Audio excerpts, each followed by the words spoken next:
El 23 de agosto del año 1500 llegó a la Española, hoy Santo Domingo, un juez con 500 soldados y 14 amerindios que habían servido de esclavos a Colón y ahora se les devolvía a sus tierras.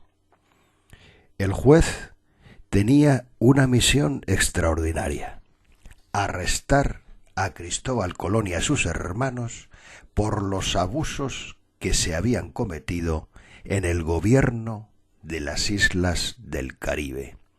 No se habían cumplido aún 8 años desde el descubrimiento.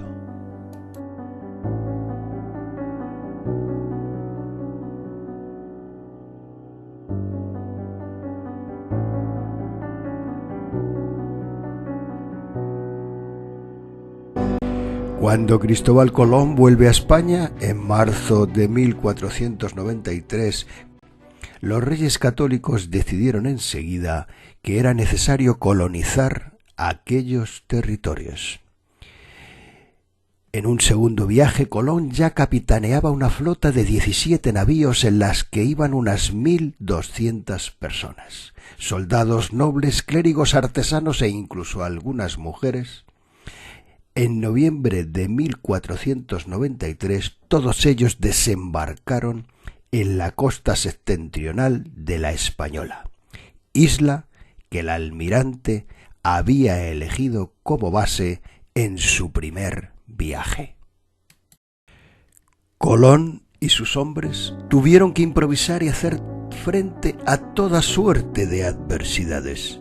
De entrada, la barrera lingüística creó dificultades de relación con la población indígena. En un lenguaje por señas era imposible la comunicación. ¿Hacia dónde dirigirse? ¿Dónde encontrar alimentos?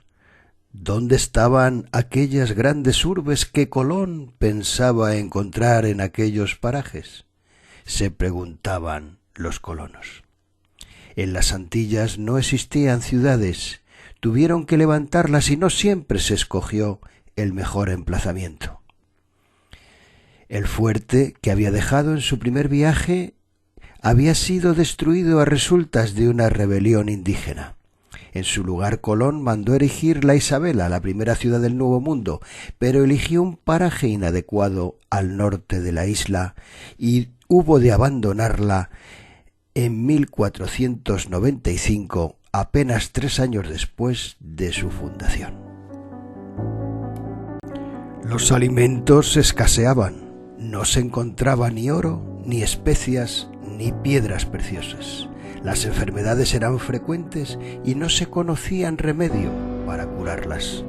El resultado fue que de los 1.600 hombres que habían acudido al Nuevo Mundo en 1493 y 1498 tan solo permanecían allí unos 330. Algunos habían conseguido regresar, pero la mayoría habían muerto de enfermedades o por enfrentamientos con los indígenas.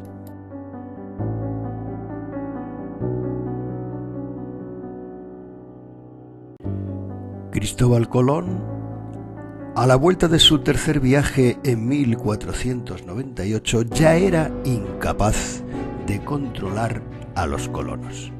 El virrey había perdido completamente su autoridad. Francisco Roldán se alzó junto a un buen puñado de hombres que decidieron apartarse del almirante. Durante 2 años, Roldán y sus hombres permanecieron amotinados.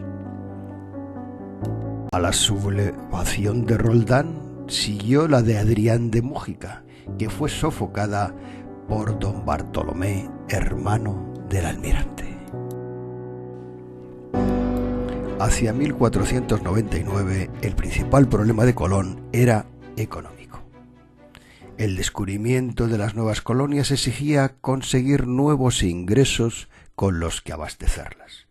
Las minas de oro no aparecían ni las piedras preciosas, y fue entonces cuando Colón encontró un negocio tan lucrativo como el oro: los indios. Colón comenzó a exportar desde las Indias abundante palo de Brasil para ser usado como colorante textil, y por el otro, esclavos indios.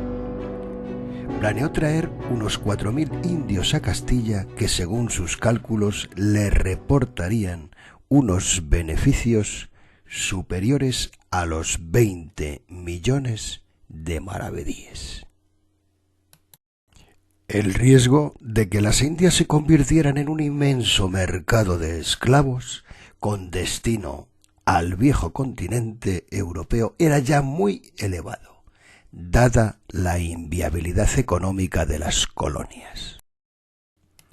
Así fue como los indios eran apresados y enviados en barcos hacia Castilla para ser vendidos en almoneda pública.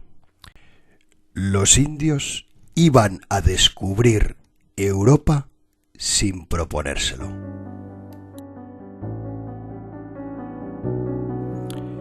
Este comercio de esclavos también lo habían sufrido los indios guanches de las Islas Canarias. Varios centenares de ellos fueron deportados a Castilla a finales del siglo XV, siendo vendidos en distintas ciudades de Andalucía. Se sabe que en Sevilla, junto a la Puerta de la Carne, llegó a haber una nutrida colonia de guanches. Pero desde 1477 la reina había prohibido su esclavitud.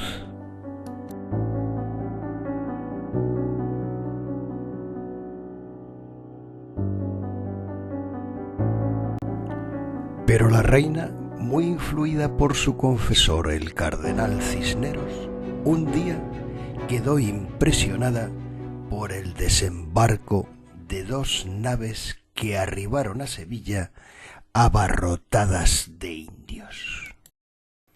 La reina Isabel, al conocer la noticia, se interrogó crispadamente: ¿qué poder tiene mío el almirante para dar a nadie mis vasallos?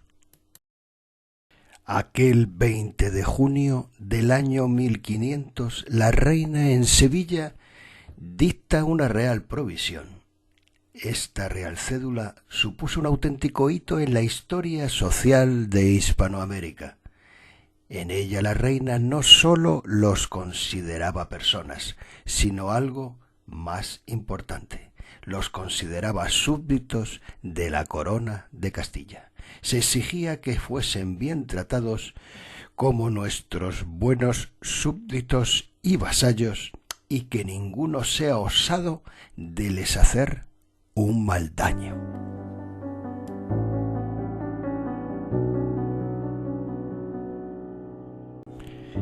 En esta tesitura llegó a la isla el 23 de agosto de 1500 Francisco de Bobadilla, caballero y comendador de la Orden de Calatrava, enviado por la reina como juez pesquisidor para resolver aquella situación que había llegado a sus oídos.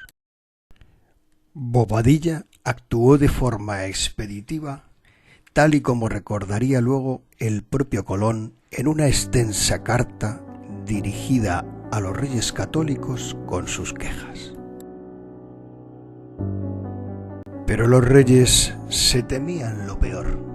Antes de que Bobadilla partiese hacia Santo Domingo, le habían concedido los poderes necesarios para destituir al almirante y le entregaron cartas firmadas en blanco para que pudiese nombrar en su real nombre a los nuevos cargos que debían de ayudarlo en la administración de la colonia.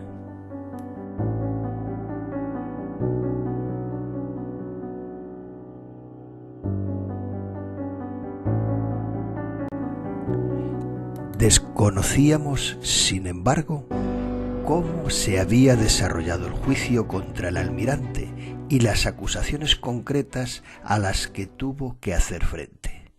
El texto del proceso había desaparecido en un naufragio que costó la vida a Bobadilla en su regreso a Castilla en 1502.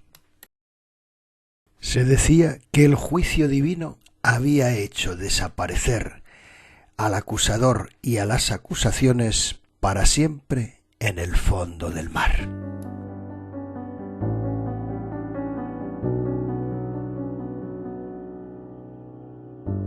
Pero un buen día, Isabel Aguirre, archivera del Archivo General de Simancas, descubrió entre unos legajos que estaba catalogando un cuadernillo que contenía nada menos que el texto del proceso a Colón. En 35 folios escritos por ambas caras se recogían las preguntas a las que fueron sometidos los 23 testigos llamados a declarar.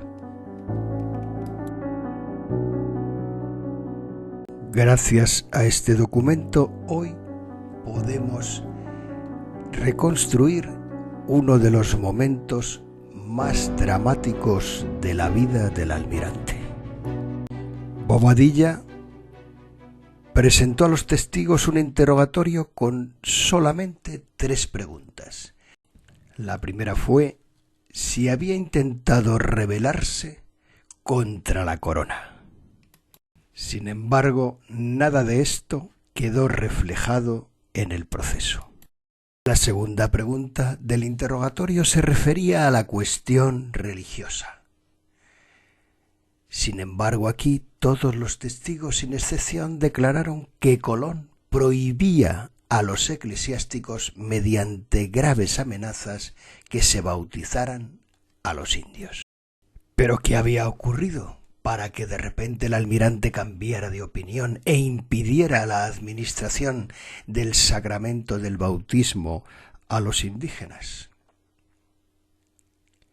La respuesta estaba en los indios, que podían ser esclavizados si no eran cristianos, como declararon varios testigos. Pero Colón tenía respuestas para todo. Dio también otra explicación a este cargo. Declaró que prefería que los clérigos se dedicaran a cuidar las almas de los españoles, truhanes, vagos e incompetentes, antes que bautizar a unos indios que eran incapaces de entender y de rezar el credo, el Ave María o el Padre Nuestro. Pero esta visión no era compartida por los franciscanos, que estaban en la Española. En aquel año enviaron cartas al cardenal Cisneros muy críticos contra el almirante, asegurando que ellos solos habían bautizado a millares de indígenas a espaldas de Colón, dado que el almirante no lo permitía. Pero la parte del proceso dedicada a la forma en que Colón administraba justicia es la más extensa. Se probó que en la mayoría de las causas el almirante y sus hermanos hacían juicios sumarísimos sin mediar ningún proceso, produciéndose ejecuciones sin ningún tipo de juicio. Sin duda su ansia era enriquecerse a cualquier precio. Cuentan los testigos del proceso que Colón se negaba a repartir los alimentos guardados en los almacenes para poder luego revenderlos después a precios abusivos, que cuando pagaba algún sueldo lo hacía con esclavos, que exigía a los colonos que cogieran oro para él y para sus hermanos, y que requisaba a los cristianos, los indios que tenían a su servicio, para venderlos como esclavos en las plazas de Isabela y Santo Domingo, o bien para enviarlos a la península. En el Nuevo Mundo, algo que hasta ahora desconocíamos, se efectuaban subastas de esclavos no sólo de indios, sino también de cristianos condenados por el almirante a la esclavitud. La reina en 1504, antes de morir, firmó un codicilo pidiendo a sus herederos que evitasen que los indios sufriesen agravios y que fuesen bien tratados. Colón, tras el proceso en Santo Domingo, regresó a la península encadenado.